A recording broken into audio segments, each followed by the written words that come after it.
इस पूरी ज़मीन पर मिलियंस की तादाद में जानवर मौजूद हैं और इन जानवरों में कुछ जानवर ऐसे हैं जिनका शुरू से ही इंसानों के साथ एक अच्छा ताल्लुक रहा है।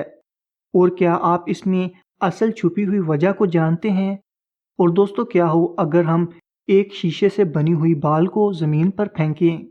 क्या वो बाल ज़मीन पर गिरते ही शीशे की तरह टूट जाएगी या फिर एक रबर बाल की तरह ज़मीन पर बाउंस करना शुरू कर देगी?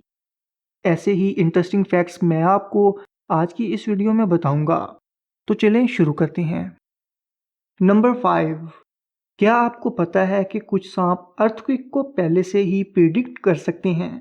ये वाकई में एक अजीबोगरीब सी बात है जिसे रिसर्चर्स ने ऑब्जर्व किया है। जैसा कि कुछ सांपों की स्पीशीज इतनी सेंसिटिव स्किन्स और मसल्स के साथ पैदा होते हैं कि वो ज़मीन में हल्की सी वाइब्रेशन को भी फील कर सकते हैं।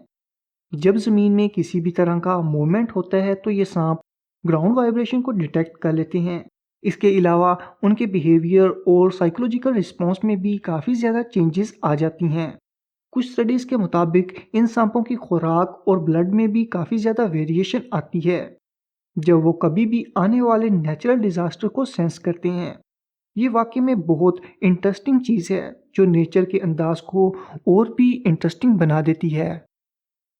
नंबर 4, जब भी कोई इंसान ज़मीन से स्पेस यानी खला में भेजा जाता है उस वक्त वो हम जैसा नॉर्मल नहीं रहता। स्पेस में पहुंचते ही इनके जिस्म पर सबसे पहले असर होना शुरू हो जाता है। एक एस्ट्रोनॉट जैसे ही स्पेस में पहुंचता है तो इसका कद लंबा होना शुरू हो जाता है। ऐसा इसलिए होता है क्योंकि इनकी बॉडी पर माइक्रोग्रेविटी का असर होता है। इनकी स्पाइनल डिस्क एक्सपैंड होना शुरू हो जाती है जिस वजह से वो टेम्परेरी तौर पर लंबे हो जाते हैं। इसमें स्पाइनल डिकम्प्रेशन भी शामिल है। जब ग्रेविटी की कमी से स्पाइनल डिस्क के दरमियान का प्रेशर कम होता है उस वक्त फ्लूइड ही डिस्ट्रीब्यूशन होना शुरू हो जाती है और बॉडी फ्लूइड स्पेस में इवनली डिस्ट्रीब्यूट हो जाती है। ये सारा प्रोसेस टेम्परेरी होता है और जब एस्ट्रोनॉट वापस ज़मीन पर आते हैं इनकी लंबाई वापस से नॉर्मल हो जाती है। इस फैसिनेटिंग फैक्ट की वजह से स्पेस में रहने वाले एस्ट्रोनॉट का फिजिकल एक्सपीरियंस काफ़ी ज़्यादा अलग होता है। नंबर 3, दोस्तों, ये बात सच है कि शीशा नॉर्मली बहुत ही नाजुक होता है और अगर इससे कोई भी चीज़ टकरा जाए तो शीशा फ़ौरन से टूट जाता है। लेकिन क्या हो अगर हम एक शीशे की बाल बनाकर इसको ज़मीन पर फेंकें तो ये ग्लास बाल एक रबर बाल से ज़्यादा उछलना शुरू कर देगी। जी हाँ दोस्तों, ये बात सच है। ग्लास बाल और रबर बाल में एक बहुत बड़ा डिफरेंस है उनकी इलास्टिसिटी में। ग्लास बाल की इलास्टिसिटी बहुत कम होती है लेकिन जब ये शीशे की बाल ज़मीन से टकराती है तो इनका बाउंस रेट एक रबर बाल से ज़्यादा होता है। ये एक ऐसा साइंटिफिक फिनोमिना है जिसे मटेरियल की प्रॉपर्टीज़ और एनर्जी ट्रांसफ़र एक्सप्लेन करते हैं। ग्लास बाल का अनएक्सपेक्टेड बाउंस हमें मटेरियल और फिजिक्स के अनोखे एस्पेक्ट्स को समझने का मौका देता है।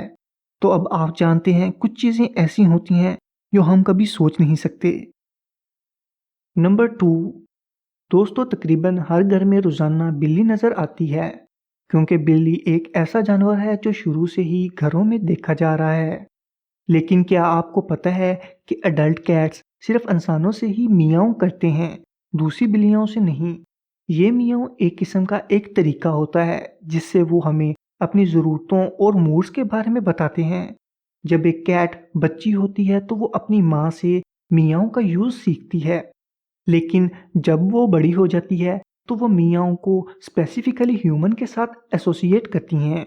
इस बिहेवियर का एक इम्पोर्टेंट हिस्सा उनकी ह्यूमन कैट बॉन्डिंग है और ऐसा करके वो इंसानों के साथ एक अच्छा रिलेशन बनाती हैं।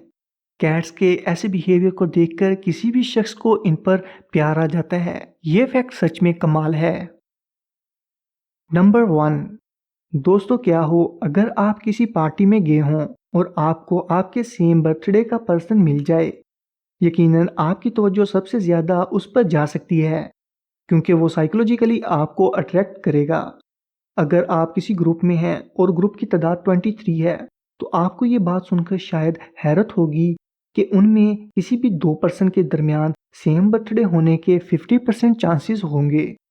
सुनने में ये बात बहुत अजीब सी लगती है लेकिन मैथ्स में नंबर और प्रोबेबिलिटी की दुनिया में ये एक अनएक्सपेक्टेड रियलिटी है। और इस फिनोमिने को बर्थडे पैराडॉक्स बोला जाता है। तो याद रखिए, जब भी आप नेक्स्ट टाइम 23 लोगों के साथ होंगे तो बर्थडे सरप्राइज का चांस हमेशा रहेगा। आज के लिए दोस्तों बस इतना ही। अगर आप किसी टॉपिक पर इंटरेस्टिंग और इन्फॉर्मेटिव वीडियो को देखना चाहते हैं तो आप मुझे कमेंट करके बता सकते हैं। मिलते हैं नेक्स्ट वीडियो में। अल्लाह हाफिज़।